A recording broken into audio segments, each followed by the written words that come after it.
Ce petit garçon, il s'assoit sur un tronc d'arbre et il écoute les grenouilles.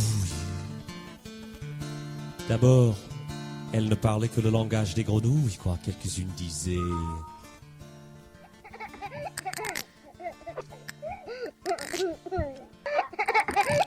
Nous allons aborder aujourd'hui un sujet que tout le monde connaît. Tous les parents ont en effet eu l'occasion d'observer, d'assister, de participer, de vivre la conquête de la parole par leurs enfants. Et ils s'en sont certainement extasiés, ceci à juste raison. Prenons notre enfant quand il est encore dans le ventre de sa mère. On sait aujourd'hui qu'il perçoit des sons, qu'il perçoit des bruits, et qu'il va déjà y réagir. On sait par exemple qu'il peut interpréter le son de la voix de sa mère, qui peut être apaisant ou au contraire angoissant. C'est-à-dire que ces circuits neuronaux commencent déjà à se ramifier, à se complexifier, pour être capables d'interpréter une information sonore. Lorsqu'il va naître, il va se trouver plongé dans un brouhaha. Dans ce brouhaha, les circuits neuronaux qu'il s'est déjà construits lui permettront de distinguer la voix de sa mère qui, avec le contact du sein, avec son odeur, constitue le lien qui lui permet de ne pas être perdu dans ce monde inconnu. Ce qui est étonnant, c'est que tous les pédiatres, les sages-femmes, conseillent aux mamans de parler à leurs enfants en leur disant « il comprendra ». Et on constate qu'effectivement, il comprend quand il s'apaise, quand il se tranquillise.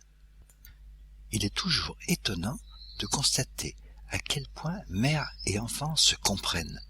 Comment la mère peut interpréter les pleurs, interpréter les gazouillis. Bien que séparés physiquement, ils restent tous deux dans un état qu'on appelle fusionnel, grâce à cet outil neurocognitif que l'enfant est en train de se construire. L'outil cérébral capable d'interpréter des informations et d'en émettre à son tour.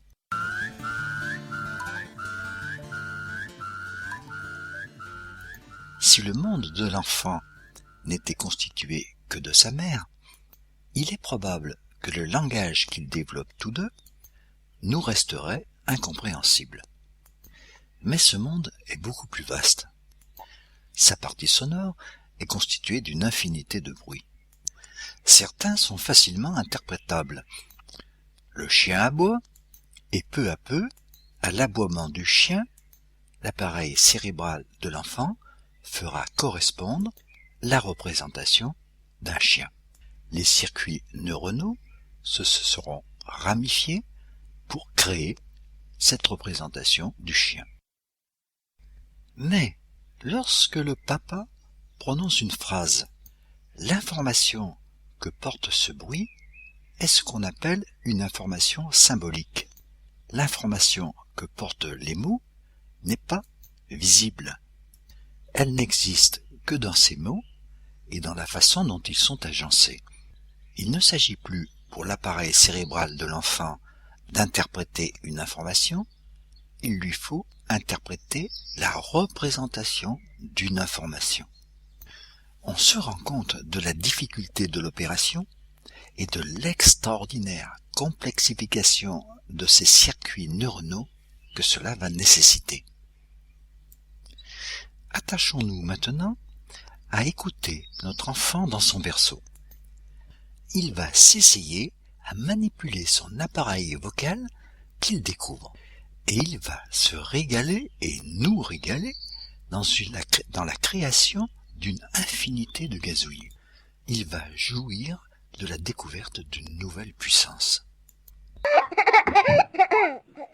Créer et jouir.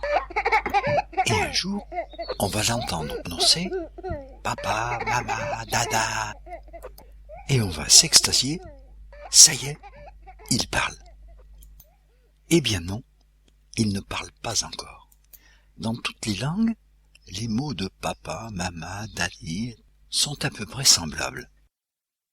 Dans les découvertes de manipulation vocale que fait l'enfant, après les arre qui viennent du fond de la gorge, comme les pleurs, les plus simples sont celles qui vont mobiliser par exemple le souffle et les lèvres, pf, ou m, ou bien la langue qui va claquer sur le palais, d.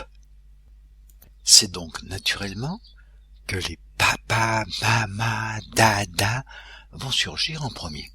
Mais ce ne sera pas ce que l'on appelle le langage oral. En bien écoutant, elle parlait le langage des gens. Il y en avait une qui disait out, out, out, out, out, out, out, out. Et une autre répondait.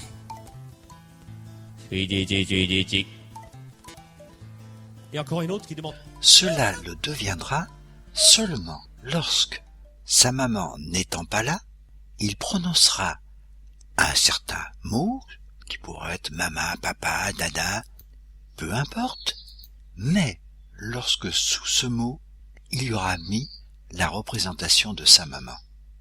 Et il pourra l'utiliser, par exemple, pour l'appeler, manifester sa joie, son plaisir. Cette fois, son cerveau aura créé la représentation d'une information, la maman, dans un symbole sonore.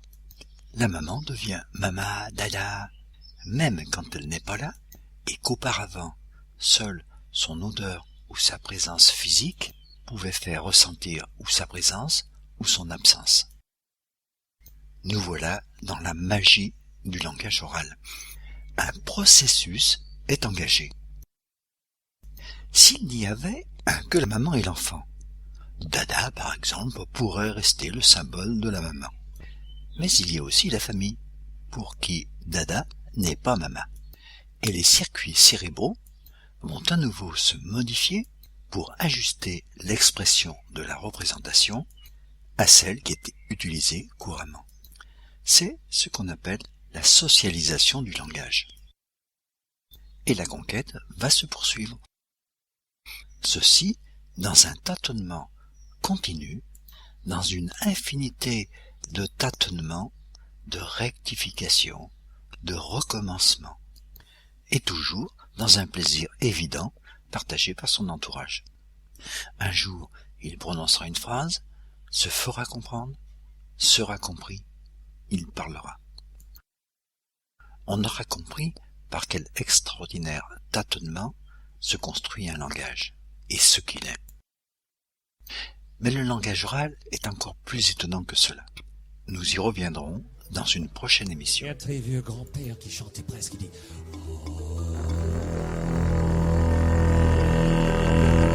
lève-le. Et une toute petite grenouillette dit